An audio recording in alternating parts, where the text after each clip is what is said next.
Olá a todos, sejam muito bem-vindos a este vídeo. O meu nome é Fernando Honorato, eu sou estudante de mestrado do programa de pós-graduação pela Universidade Católica de Brasília e vim aqui hoje falar sobre o nosso trabalho, cujo título é A diminuição dos índices da variabilidade da frequência cardíaca em aeronavegantes da Força Aérea Brasileira induzida por hipóxia é predominantemente associada à atividade simpática.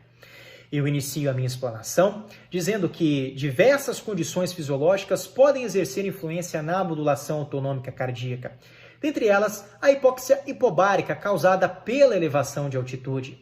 Esses efeitos estimulam os quimiorreceptores na regulação da atividade autonômica, permitindo níveis mais elevados da frequência cardíaca. A frequência cardíaca é controlada pelo sistema nervoso autônomo através dos ramos parasimpático e simpático ao nodo sinusal. Esta modulação pode ser avaliada pelas flutuações espontâneas dos intervalos RR, chamada de variabilidade da frequência cardíaca. Embora muitos estudos tenham utilizado a variabilidade para avaliar a modulação autonômica durante a hipóxia, há uma lacuna na literatura quanto à sua diminuição ser decorrente da retirada ou manutenção da modulação parasimpática em consonância ou não ao predomínio simpático, ou até mesmo pela combinação desses dois ramos. Diante do exposto, decidimos verificar as razões dos dois ramos em aeronavegantes da Força Aérea Brasileira inseridos em um ambiente hipóxico.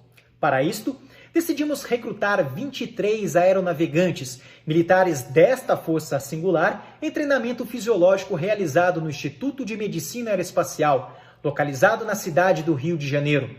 Nós captamos as informações por meio de cintas cardíacas pareadas ao equipamento Polar-TIM 2 e análise dos dados da variabilidade da frequência cardíaca feita no aplicativo Cubius em duas fases, das quais nós classificamos como repouso e hipóxia. Na fase de repouso, qual podemos verificar pelo QR Code inserido neste banner, foram contabilizados 5 minutos de análises dos 30 minutos onde, ao nível do mar, o aeronavegante sentado respira oxigênio puro. A segunda fase, a fase da hipóxia, a uma altitude simulada de 25 mil pés, foi contabilizada a análise no momento em que o aeronavegante retira a máscara de oxigênio e, após o reconhecimento dos primeiros sintomas, a máscara de oxigênio é recolocada ao rosto. A título de curiosidade, os sintomas mais citados neste estudo foram visão turva, raciocínio lento e formigamento dos membros inferiores. A fase de hipóxia teve um tempo médio de 1 minuto e meio. Na tabela central ao slide, podemos verificar as características antropométricas e a frequência cardíaca dos aeronavegantes durante as duas fases. Nela, podemos verificar a significância do aumento da frequência cardíaca na fase de hipóxia em relação ao repouso. Logo abaixo, observamos a figura 1, que ilustra um intervalo RR dos aeronavegantes. Podemos verificar que o ambiente hipóxico reduziu significativamente os intervalos RR em relação à fase de repouso.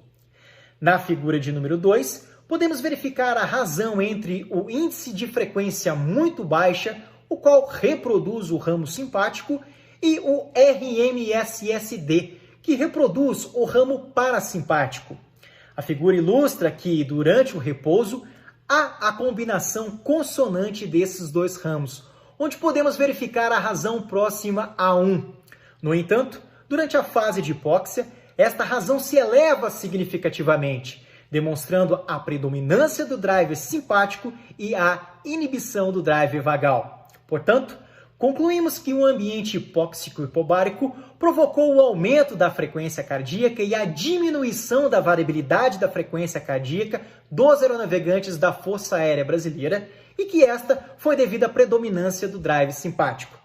Então é isso, meus caros participantes. Espero que tenham gostado. Aproveito a oportunidade para agradecer à Força Aérea Brasileira, em especial ao Instituto de Medicina Aeroespacial, a qual contribuiu de forma ímpar no desenvolvimento dessa pesquisa. Obrigado a todos pela participação. Brasil!